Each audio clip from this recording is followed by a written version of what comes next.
E fala, meus Bitcoiners, como que vocês estão? Vamos para mais um dia de análise do nosso mercado cripto, que começou o dia bastante volátil. Bitcoin que sai dos 60k, cai próximo aos 56, liquida milhões de dólares e agora tem uma respirada depois da FONC.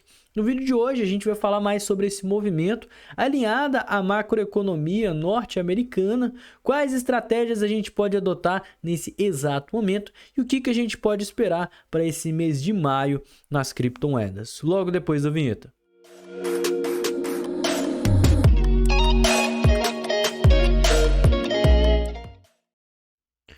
Pois então, o Bitcoin começou o dia rompendo, né, aquele triângulo descendente que a gente comentou no vídeo de ontem, juntamente com essa região verde. E vale falar que esse rompimento, ele estipula o início pela busca por um fundo ascendente no gráfico mensal.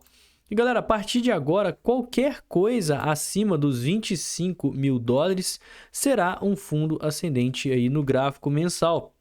Então, se a gente puxar aqui Fibonacci, a gente vai encontrar muita região aqui de suporte, tá? A gente pode achar um fundo aqui no 56, que é onde o preço parou, né? 56.500?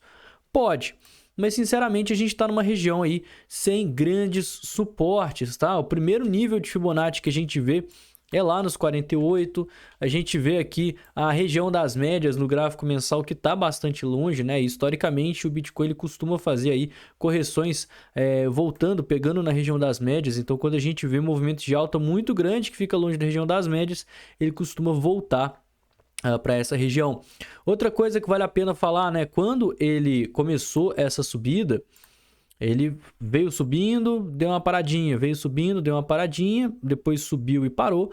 E aí ele subiu direto dos 50 quase que para os 70, né? Então, como ele retestou aqui os 60k várias vezes, esse 60k virou um ponto importante de suporte para o mercado, mas que caso ele seja perdido, a próxima vez que a gente vai ver suporte vai ser só lá na região dos 50 mil dólares, tá? Então, a gente começou agora uma correção no gráfico mensal e uma correção no gráfico mensal pode durar semanas aí para acontecer. Não é porque o gráfico mensal está corrigindo que a gente vai deixar de ver movimentos de alta, vai deixar de ter oportunidades ou que a gente precisa simplesmente cruzar os braços e esperar o preço cair. Significa simplesmente que a gente vai ver movimentos aí em tendência de baixa, mas em gráficos maiores, como por exemplo o gráfico semanal. O gráfico semanal está aqui já abaixo, né, entre a região das médias, mas puxando aqui bastante, já com uma queda de cerca de 23%,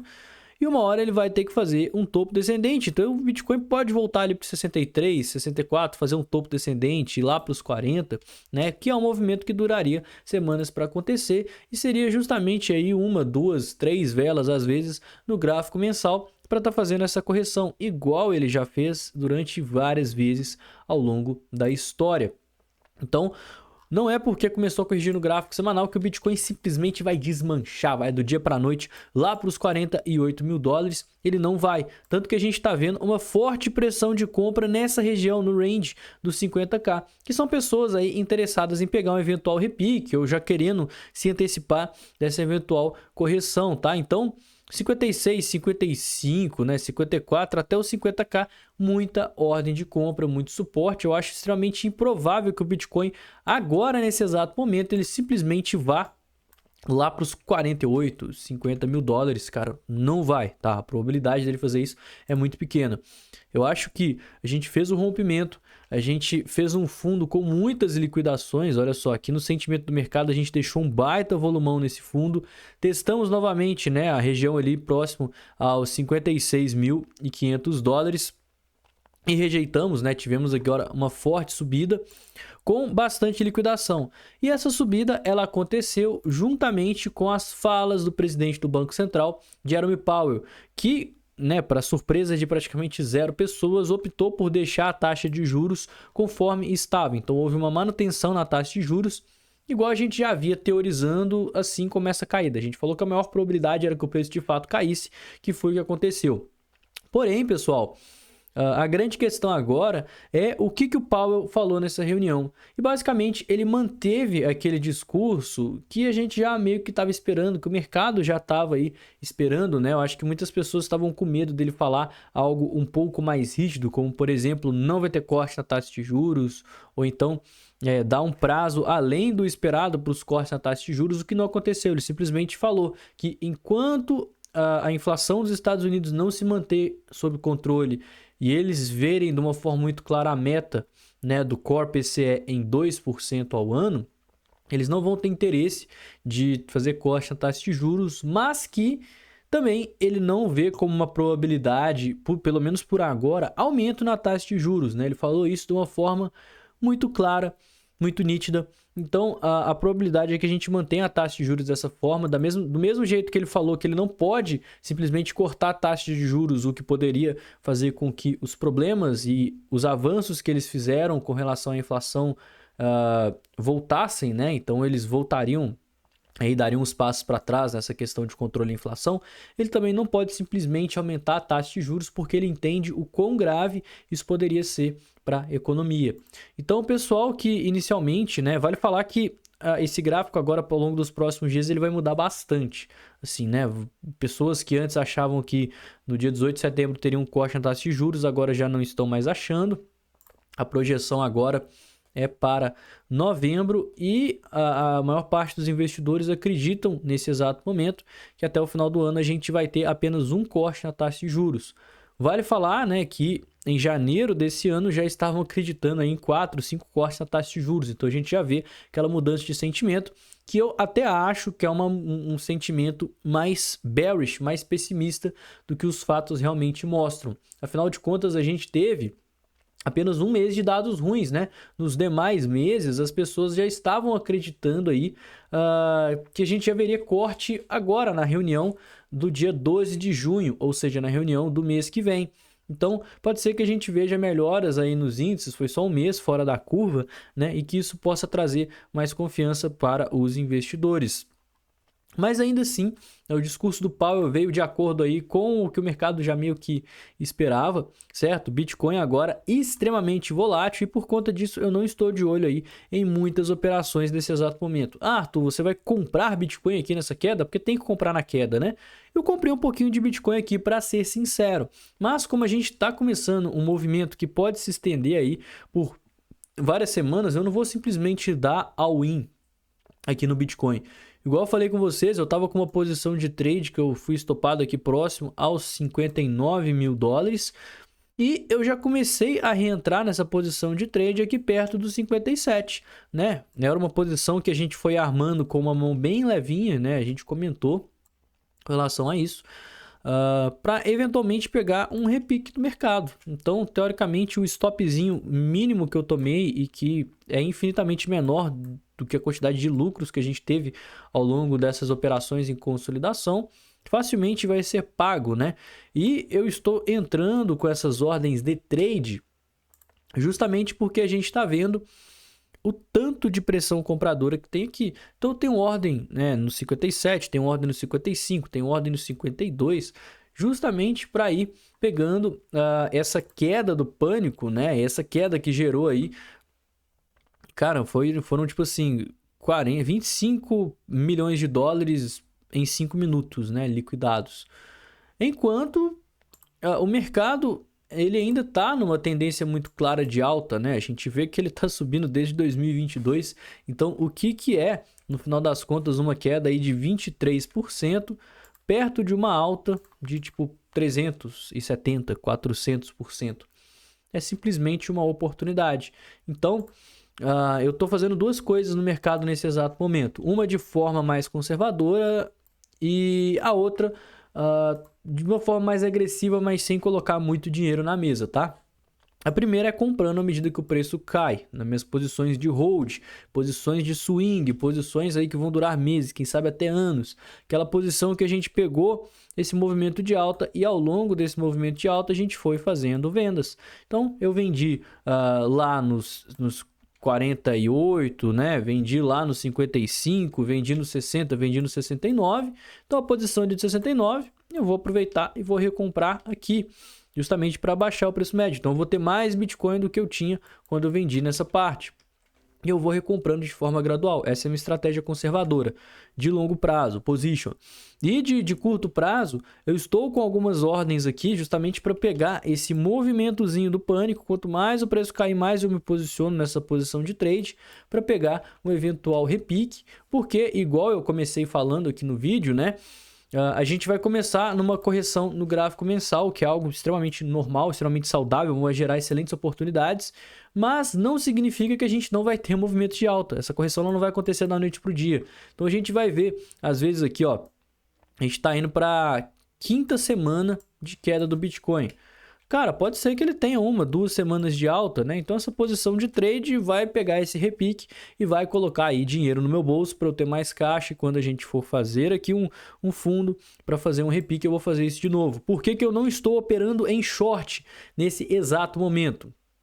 Simplesmente porque o semanal está em tendência de alta, o mensal está em tendência de alta. Querendo ou não, a gente já caiu 23%, né? Igual havia falado, cerca aí de 23% desde o topo. Então, o local para abrir shorts, para mim de forma segura, né? Para operar essa tendência, eu veria como a região lá do 70k. Inclusive, a gente até comentou sobre possibilidade de short, cuja qual eu não quis fazer porque eu iria operar contra a tendência. Como a tendência do semanal ela é de alta, a tendência do mensal ela é de alta, eu vou operar comprado. Eu acho muito mais seguro eu operar comprado aqui, ter um pequeno repique, eu já fazer parcial e colocar meu stop aqui na mínima e, sei lá, às vezes tomar 1, 2, quem sabe até 3 stopzinhos mais curtos, mas quando o mercado realmente virar, eu pegar toda aquela onda de valorização, do que eu simplesmente começar a shortar essa tendência aqui, que, sinceramente, galera, olha o tanto de gente que está querendo comprar Bitcoin nesse exato momento dentro das corretoras. Eu vou estar operando contra essa força compradora gigante. Outra coisa, o CVD está nas mínimas, cara. Olha essa queda do CVD nas últimas semanas. Isso aqui são as pessoas que estão entrando vendidas a mercado, que estão vendendo a mercado. Quem opera a mercado são as sardinhas. Olha isso. Desde o começo de abril, o CVD está praticamente em queda livre, né? Então, isso mostra pra gente que as sardinhas estão desesperadas. O que mostra também por que as instituições estão tão animadas. Olha, 55 mil dólares tem mais de 1.000 bitcoins para serem comprados. Olha, se a gente der um zoom aqui, né? A quantidade de ordens, essas linhazinhas verdes são todas ordens de instituições, ordens únicas com, tipo, centenas de Bitcoin. Então eu não quero operar contra essa galera. Né? Para fechar aqui, pessoal, a gente tem muita liquidez nesse fundo, que foi inclusive a região aqui onde muita gente abriu long, então eu não duvidaria nada que o mercado pudesse vir aqui, captar essa liquidez. E algo, né, que vale a pena também falar, porque que eu tô aqui colocando várias ordens até lá embaixo. Justamente porque não tem tanta gente em short, então o mercado não tem tanta liquidez para ele querer vir buscar aqui próximo aos 60k, certo? Então, eu acredito aí que a gente possa nos próximos dias voltar na região dos 56, quem sabe até ir ali próximo aos 55, mas nesse único movimento de queda, eu acho difícil que a gente perca de uma vez os 55 mil dólares. E tudo que eu falei aqui, né, eu comentei mais cedo lá no escritório de investimentos com o pessoal, inclusive as minhas oportunidades, o que eu estava fazendo com relação à lista de trades, né? Agora moedas entraram em buy zone da nossa lista, na minha carteira, né? Moedas que eu estou comprando agora para o longo prazo. E a gente também tem vários projetos que a gente está justamente aguardando essa queda acontecer para se posicionar. E isso a gente comenta em primeira mão lá no escritório de investimentos, que é essa comunidade que eu tenho aí com os alunos, que caso você queira participar, né, eu te convido a se tornar meu aluno. Hoje eu tenho 3 produtos em preço de lançamento, certo? Na verdade é um preço de pré-lançamento, tá? Com desconto, justamente para o pessoal que me segue, a galera aqui que acompanha meu trabalho, quiser ver um pouquinho mais desse conhecimento. A gente tem o desafio Crypto Pocket para quem está começando, quer aprender sobre Bitcoin, sobre o mercado, investir de forma segura, sem ficar dependendo de passar horas na frente do computador. Trader de sucesso é para você se profissionalizar nessa área de análise gráfica, análise sentimental, que é o que eu faço aqui nos meus vídeos de análise. E o método carteira exponencial é totalmente voltado aí para as pessoas que querem montar uma carteira repleta de altcoins, gemas promissoras e mudarem de vida. É só você escanear esse QR Code que está aqui embaixo ou então clicar no primeiro link aí da descrição desse vídeo, certo? No mais, vamos ficar de olho nos próximos dias, que provavelmente vai ser esperado mais volatilidade, né? E também, né, para a gente falar de uma parte bem importante aqui no finalzinho do vídeo, a gente entrou no mês de maio. E o mês de maio é conhecido no mercado tradicional como um mês de quedas. A gente tem uma frase muito famosa que é "Sell in May and go away". Venda em maio e vai embora, né?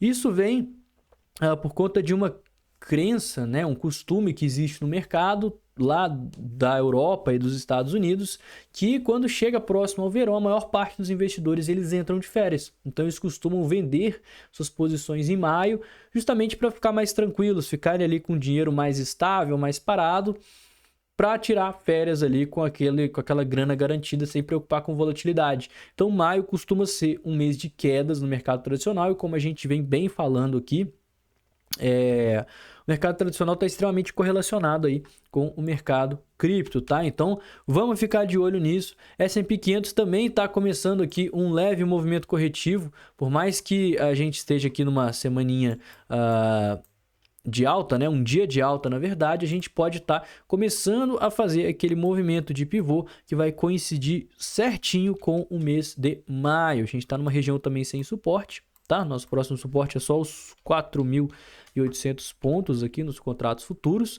Então, fica de olho. Sell in May and go away pode representar excelentes oportunidades para a gente nas criptomoedas. Pessoal, não se esqueça também dos nossos queridos apoiadores aqui do canal, a corretora BingX, que é a corretora que eu utilizo aí para estar fazendo as minhas operações. Não exige KYC, não reporta nada aí para a Receita Federal. Você pode aproveitar todos os benefícios se cadastrando com o nosso link aqui exclusivo. Além do mais, tem a Token.com, que é a rede social das criptomoedas, para você ficar por dentro de tudo desse mercado cripto e das suas altcoins favoritas. Links aqui embaixo na descrição. Não esquece daquele like e eu vou ficando por aqui. Tenha um excelente dia e uma ótima semana. Valeu, galera! Falou!